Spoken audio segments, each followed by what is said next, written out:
Hello दोस्तों, स्वागत है आपका एक बार फिर से हमारे YouTube चैनल एके क्लासेज में। देखिए दोस्तों, इस क्लास से पहले हमने मानव नेत्र के बारे में अध्ययन किया था और विस्तार से अध्ययन किया था। हमने मानव नेत्र के प्रत्येक पक्ष को देखा था, ध्यानपूर्वक उसका अध्ययन किया। अब अपने इस वीडियो में नेत्र दोषों पर चर्चा करेंगे।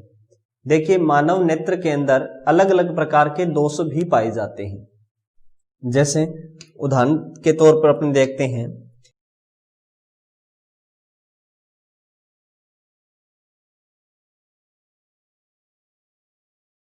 नेत्र लेंस होता है।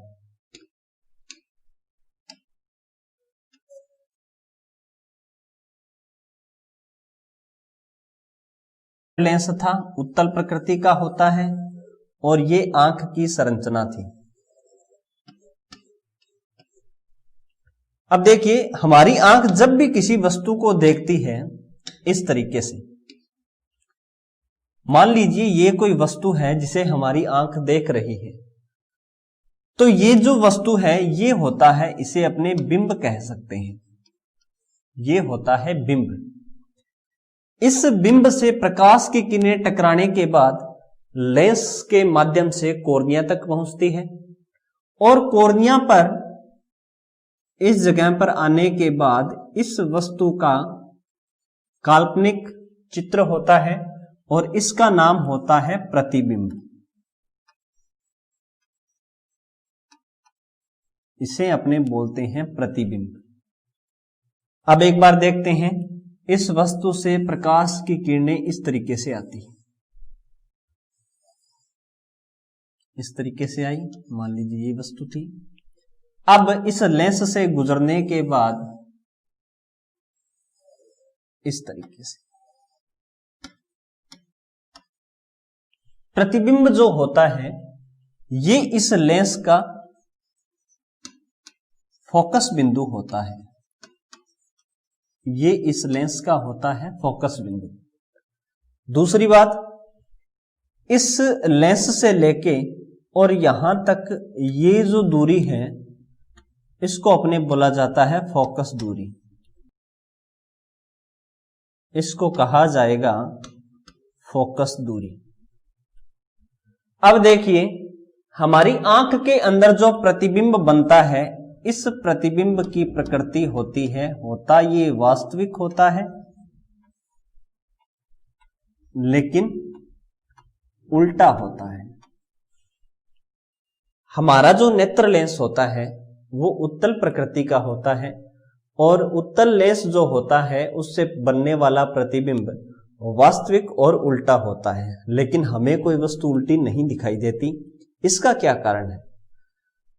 कारण इसका यह है कि जब प्रतिबिंब बनता है रेटिना के ऊपर, तो हमारी आंख के अंदर यहां पर दरक तंत्रिकाएं होती है, ऑप्टिक नर्व्स होती हैं।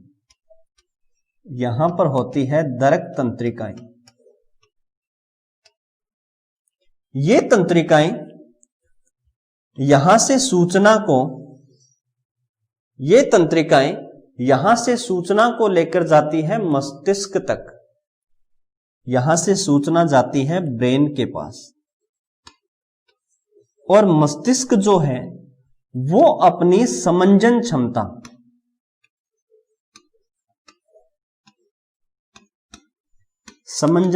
का अर्थ होता है मस्तिष्क अपनी पावर से इस वस्तु से बनने वाले उल्टे प्रतिबिंब को सीधा करके देखता है, तो हमें कोई भी वस्तु जो है वो सीधी दिखाई देती है। उसके बाद अगर अपने बात करें दृष्टि दोषों की, तो दृष्टि दोष जो है उसमें होता क्या है, या तो ये जो लेंस है इस लेंस की फोकस दूरी या तो कम हो जाती है या इसकी फोकस दूरी बढ़ जाती है। मान लीजिए प्रतिबिंब बनना यहां पे था, ये मुख्य फोकस था। अगर ये मुख्य फोकस यहां पे बने तो फोकस दूरी बढ़ गई। अगर ये प्रतिबिंब यहां पर बने तो फोकस दूरी घट गई। तो इससे भी दृष्टि के अंदर दोष पैदा होता है। इसके साथ साथ ये लेंस होता है उत्तल लेंस, जो क्रिस्टलीय नेचर का होता है। इस लेंस के ऊपर अगर धुंधलापन आ जाए तो भी दृष्टि दोष है।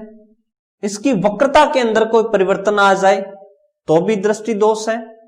इसके साथ साथ सबसे बाहर का जो नेत्र का पटल होता है उसको अपने दृढ़ पटल बोला जाता है, स्क्लेरोइड या फिर दृढ़ पटल कहते हैं। इसका सबसे आगे का भाग, ये वाला भाग होता है कॉर्निया। अगर कॉर्निया की वक्रता में परिवर्तन आ जाए या इसमें कोई दोष हो जाए तो भी उसको क्या बोलेंगे, नेत्र दोष या फिर दृष्टि दोष बोला जाता है। तो इस अध्याय के अंदर अपने विस्तार से चर्चा करेंगे कि नेत्र के अंदर कौन कौन से दोष पाए जाते हैं और उनका कारण क्या है और उनका उपचार क्या है। तो सबसे पहले अपने शुरुआत करते हैं निकट दृष्टि दोष की। देखिए दोस्तों, जैसा कि आपको यहां पर दिखाई दे रहा है निकट दृष्टि दोष, जिसको इंग्लिश में मायोपिया बोला जाता है। इसमें होता क्या है, निकट दृष्टि दोष यानी नाम के अकॉर्डिंग तो यूं होना चाहिए कि निकट की वस्तुएं अपने को साफ नहीं दिखाई दे रही तो इसको निकट दृष्टि दोष बोल दिया, लेकिन वास्तविकता ये नहीं है। निकट दृष्टि दोष में होता क्या है, ये जो हमारा नेत्र लेंस होता है, इस नेत्र लेंस की फोकस दूरी जो है वो कम हो जाती है। जैसे ही नेत्र लेंस की फोकस दूरी कम हुई तो मुख्य फोकस बनना रेटिना पर था, यहां पर बनना था, लेकिन अब मुख्य फोकस यहां पर बन रहा है। इसका मतलब ये वाली फोकस दूरी जो थी यहां से लेकर यहां थी, ये अब यहां तक आ गई, इतनी ये कम हो गई। ठीक है ना। तो निकट दृष्टि दोष नाम क्यों पड़ा, क्योंकि जैसे ही इस क्रिस्टलीय उत्तल लेंस या फिर नेत्र लेंस की फोकस दूरी निकट आ गई या फिर पास आ गई, इस कारण इस रोग का नाम क्या पड़ा, निकट दृष्टि दोष। इसमें प्रतिबिंब जो है बोला यह जाएगा, डिफाइन अपने इसको इस तरीके से कर सकते हैं कि निकट दृष्टि दोष में वस्तु का प्रतिबिंब रेटिना से आगे बनता है। रेटिना पर बनेगा तो कोई दोष ही नहीं है, लेकिन वस्तु का प्रतिबिंब रेटिना से आगे बनेगा। और निकट दृष्टि दोष में देखिए, निकट की वस्तुएं तो स्पष्ट दिखाई देगी। नोटेड पॉइंट इसका यह है कि निकट दृष्टि दोष में निकट की वस्तुएं स्पष्ट दिखाई देगी, लेकिन दूर की वस्तुएं अस्पष्ट दिखाई देती है। नाम क्या है, निकट दृष्टि दोष। पढ़ते ही अपने क्वेश्चन गलत करते हैं कि निकट की वस्तुएं साफ नहीं दिखाई देती तो निकट दृष्टि दोष है, लेकिन ऐसा नहीं होता, बिल्कुल विपरीत है। निकट दृष्टि दोष में निकट की वस्तुएं साफ लेकिन दूर की वस्तुएं अस्पष्ट दिखाई देती है। अब अपने बात करें उपचार की, तो निकट दृष्टि दोष के उपचार के लिए अपने अवतल लेंस का उपयोग किया जाता है। निकट दृष्टि दोष के निवारण के लिए अवतल लेंस का उपयोग किया जाता है। अवतल लेंस की संरचना देखिए इस तरीके की होती है। अवतल लेंस के ऊपर जब प्रकाश की किरणें पड़ती हैं तो ये प्रकाश की किरणों को फैला देता है इस तरीके से। इट मीन्स अपने कह सकते हैं कि अवतल लेंस जो होता है वो अभिसारी प्रकृति का होता है। अवतल लेंस अभिसारी प्रकृति का होता है। ठीक है ना। अब इस लेंस का अपने उपयोग क्यों करेंगे, देखिए आने वाली प्रकाश की किरणों के लिए अगर लेंस के आगे अवतल लेंस हम लगाएं तो ये प्रकाश की किरणों को थोड़ा थोड़ा यहां से फैला देता है, डाइवर्ट कर देता है इस तरीके से। इस वजह से बनने वाला प्रतिबिंब जो यहां था, अगर ये किरण यहां आती तो प्रतिबिंब तो यही बन जाता, लेकिन हमने अपसारी प्रकृति के अवतल लेंस का उपयोग किया जिसने प्रकाश की किरणों को, सॉरी अपसारी है यहां पे, देखिए यहां पे अगर अपने बात करें तो ये अपसारी है, अभिसारी नहीं है। प्रकाश की किरणों को फैलाना अपसारण होता है, तो ये किस प्रकृति का है? अपसारी प्रकृति का। जब ने अपसारी प्रकृति के अवतल लेंस का उपयोग किया तो इसने प्रकाश की किरणों को फैला दिया, जिससे लेंस की फोकस दूरी जो है वो बढ़ जाती है और वस्तु अपने को स्पष्ट दिखाई देने लग जाती है। यह था निकट दृष्टि दोष। उसके बाद अगर अपने बात करें दूर दृष्टि दोष की, अगला दृष्टि दोष है दूर दृष्टि दोष।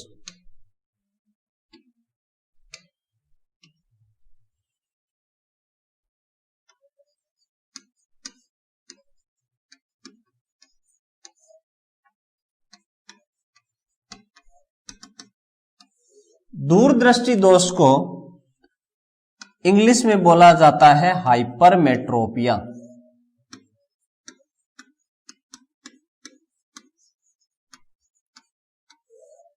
दूरदृष्टि दोष को हाइपरमेट्रोपिया बोला जाता है। अब जैसे हमने निकट दृष्टि दोष पढ़ा था, उसी प्रकार से दूरदृष्टि दोष के बारे में भी देख लेते हैं। दूरदृष्टि दोष में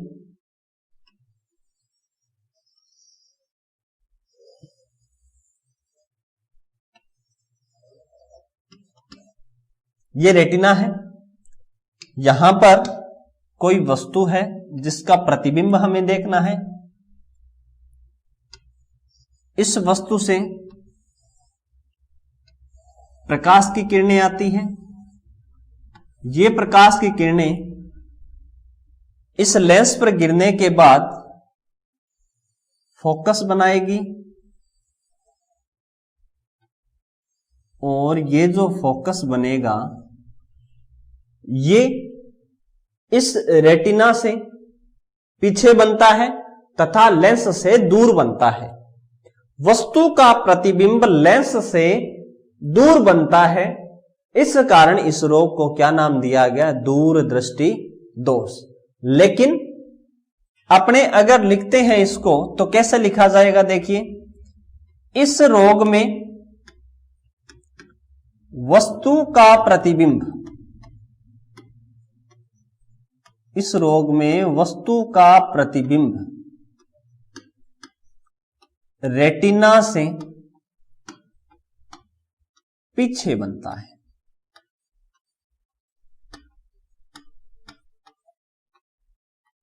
रेटिना से पीछे बनता है। दूसरा फैक्ट है, दूरदृष्टि दोष में नेत्र लेंस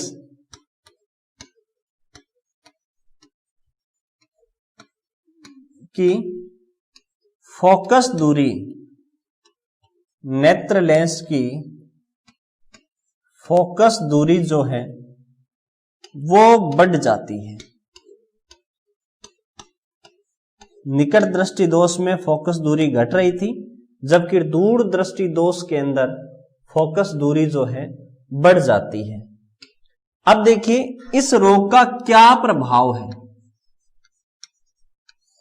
दूरदृष्टि रोग का प्रभाव देखिए, दूरदृष्टि दोष में दूर की वस्तुएं, देखिए क्वेश्चन यहां से आएगा। दूरदृष्टि दोष में दूर की वस्तुएं स्पष्ट, जबकि नजदीक की वस्तुएं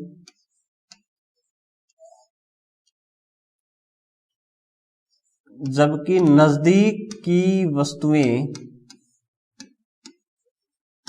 अस्पष्ट दिखती है।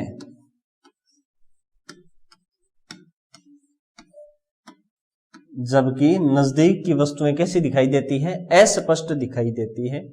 और इस रोग का नाम क्या है? दूरदृष्टि दोष। अब अपने इस रोग का उपचार देखते हैं, क्या उपचार किया जा सकता है।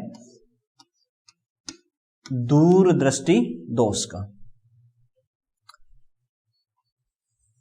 फिर उसी तरीके से हमने ये नेत्र लेंस बनाया।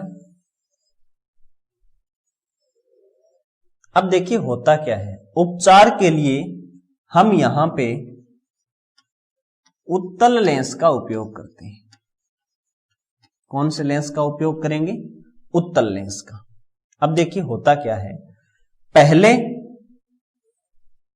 यहां पे आने वाली प्रकाश की किरणें जो है वो दूर जा रही थी, लेकिन अब ट्रीटमेंट के तौर पे अपने को करना क्या है कि इन प्रकाश की किरणों की फोकस दूरी को घटाना है ताकि प्रतिबिंब यहां बने। इसके लिए अपने लेंस का उपयोग करेंगे जो किस प्रकृति का होना चाहिए? अभिसारी प्रकृति का। उपयोग होने वाला जो लेंस है वो अभिसारी प्रकृति का होना चाहिए ताकि नेत्र लेंस की फोकस दूरी को क्या किया जा सके? कम किया जा सके। तो जैसे ही हम इसका उपयोग करेंगे तो प्रभाव के तौर पर देखिए क्या होता है।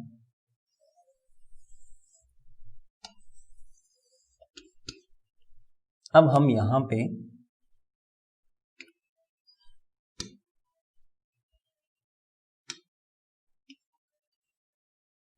इस तरीके से उत्तल लेंस का ही उपयोग करेंगे। अब देखो प्रकाश की किरणें, प्रकाश की किरणें पहले यहां से दूर की तरफ जा रही थी, अब ये प्रकाश की किरणें, आने वाली प्रकाश की किरणें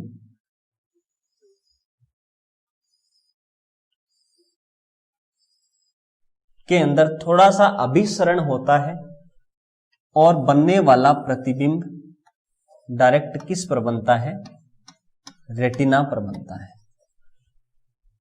तो दूरदृष्टि दोष के निवारण के लिए उत्तल लेंस का उपयोग किया जाता है। ठीक है ना। ये थे हमारे दो दोष।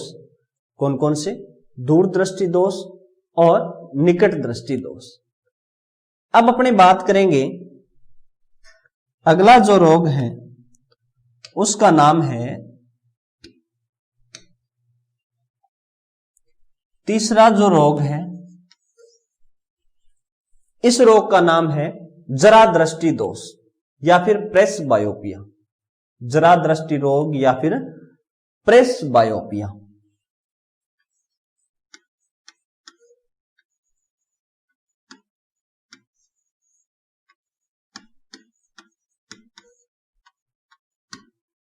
जरा दृष्टि दोष में देखिए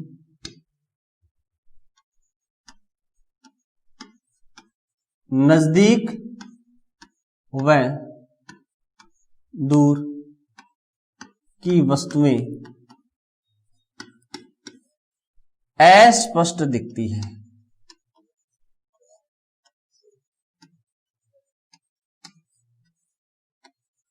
यानी इस रोग के अंदर ना तो नजदीक की वस्तुएं स्पष्ट दिखाई देगी, ना ही दूर की वस्तुएं स्पष्ट दिखाई देगी। ठीक है ना। और इसके उपचार के लिए अपने द्विफोक्सी लेंस का उपयोग किया जाता है। तो उपचार के अंदर अपने क्या करेंगे?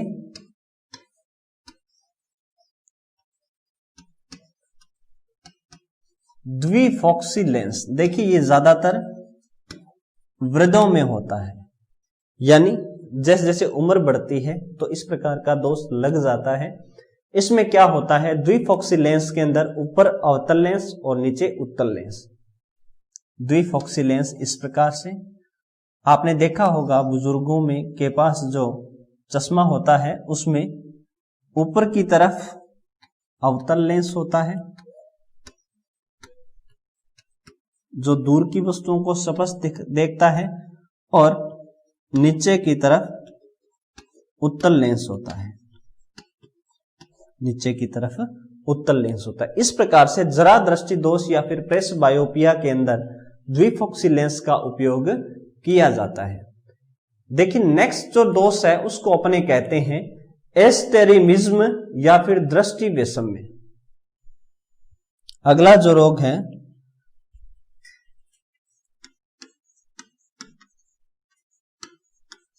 एस्ट्रेमिज्म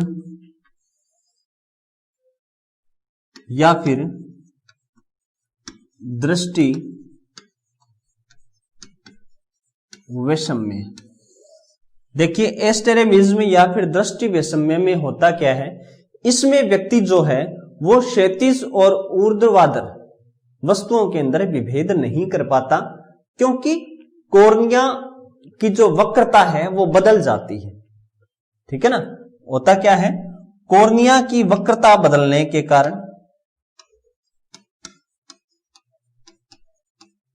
कॉर्निया की वक्रता बदलने के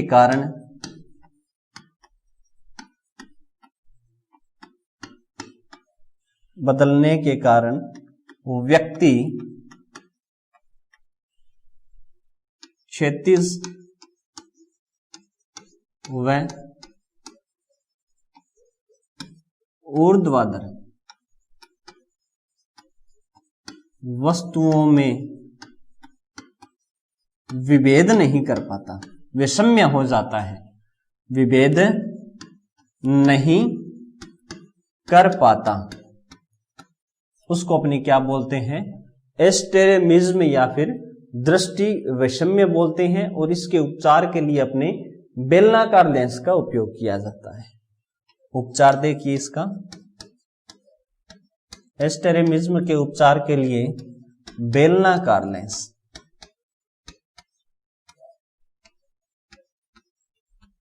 लेंस का उपयोग किया जाता है। इस प्रकार से दृष्टि वैषम्य के बारे में हमने बात कर ली। अगला जो हमारा रोग है उसको अपने कहते हैं मोतियाबिंद। मोतियाबिंद में देखिए होता क्या है, पक्षमापी पेशियों के अंदर संकुचन और शिथिलन प्रभावित होता है और लेंस चपटा होकर धुंधला और अपारदर्शी हो जाता है। मोतियाबिंद, मोतियाबिंद में देखिए होता क्या है, पक्षमापी पेशियों में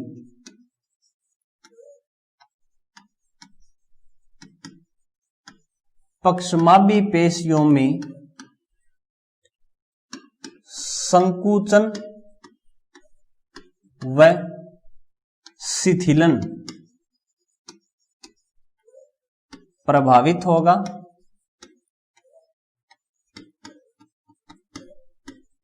तथा लेंस जो है, नेत्र लेंस, वो चपटा और धुंधला हो जाता है। ठीक है ना, चपटा और धुंधला हो जाता है जिससे वस्तु स्पष्ट दिखाई नहीं देती। इसका उपचार होता है शल्य क्रिया या फिर शल्य चिकित्सा, ऑपरेशन। इसका उपचार होता है शल्य चिकित्सा द्वारा, या तो नेत्र लेंस को बदल दिया जाता है या फिर उसका धुंधलापन हटा दिया जाता है। अगला जो रोग है उसको अपने बोलते हैं रतौंधी या फिर नाइट ब्लाइंडनेस। अब सिंपल से रोग है, बिल्कुल आसान से। अगला रोग है रतौंधी, इसी को कहते हैं नाइट ब्लाइंडनेस। इसमें होता क्या है, व्यक्ति को शाम के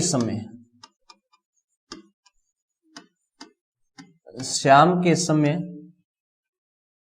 या फिर रात के समय दिखाई नहीं देता। शाम के समय या फिर रात के समय दिखाई नहीं देता है। कारण क्या है, देखिए इसका रीजन क्या है। कारण है इसका विटामिन ए की कमी। कारण है इसका विटामिन ए की कमी और उपचार है विटामिन ए की कमी को दूर करने वाले विभिन्न प्रकार के फूड्स को ईट करना चाहिए, खाना चाहिए, जैसे हरी सब्जियां, गाजर, पालक, ऐसी वेजिटेबल्स को ईट करना चाहिए जिससे विटामिन ए की कमी को दूर किया जा सके। अगला रोग है जीरोफ्थेल्मिया।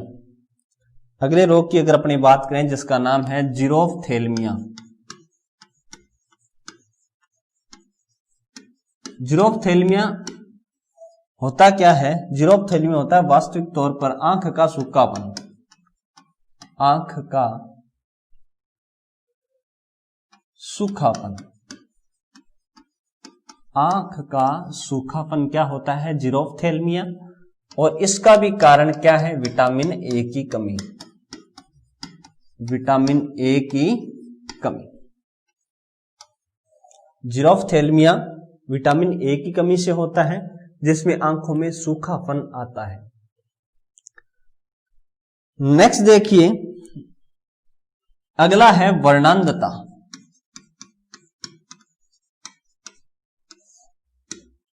वर्णांधता, वर्णांधता को बोला जाता है कलर ब्लाइंडनेस, कलर ब्लाइंडनेस।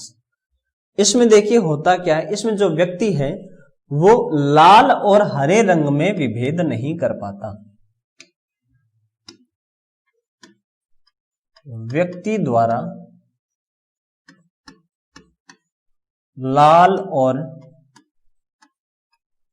लाल व हरे रंग में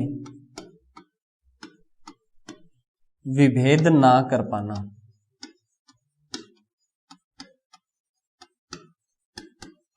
यानी इसमें आपको क्या होता है कि एक बुकलेट दी जाती है जिसमें इस तरीके से गोले होते हैं, किसी में लाल रंग होता है और किसी में इस तरीके से हरा रंग होता है। तो जो वर्णांध होता है वो इस लाल और हरे रंग में ढंग से विभेद नहीं कर पाएगा अगर उसके अंदर वर्णांधता है तो। अब देखिए ये एक आनुवंशिक रोग है। इंपॉर्टेंट चीजें देखिए इसके अंदर क्या क्या इंपॉर्टेंट पॉइंट्स हैं। आनुवंशिक रोग है, वर्णांधता एक आनुवंशिक रोग है जो माता पिता से आता है। उसके साथ साथ सबसे पहले वर्णांधता की खोज की थी हॉफनर नाम का वैज्ञानिक था। हॉफनर नामक वैज्ञानिक ने वर्णांधता की खोज, हॉफनर नामक वैज्ञानिक ने डाल्टन की आंख में, किसमें की? डाल्टन की आंख में इस रोग की खोज की सबसे पहले हॉफनर नाम के वैज्ञानिक ने। इसलिए वर्णांधता या फिर कलर ब्लाइंडनेस को एक और नाम से जाना जाता है डाल्टेनिज्म। इस रोग को डाल्टेनिज्म नाम के रोग के नाम से भी इसको अपने जान सकते हैं। तो इस प्रकार से इंपॉर्टेंट नेत्र रोगों के बारे में हमने बात कर ली थी। तो मानव नेत्र का जो चैप्टर है वो अपना यहां पर समाप्त होता है। इसके बाद अगली वीडियो में आपके सामने प्रस्तुत होंगे एक नए टॉपिक के साथ। तब तक के लिए धन्यवाद।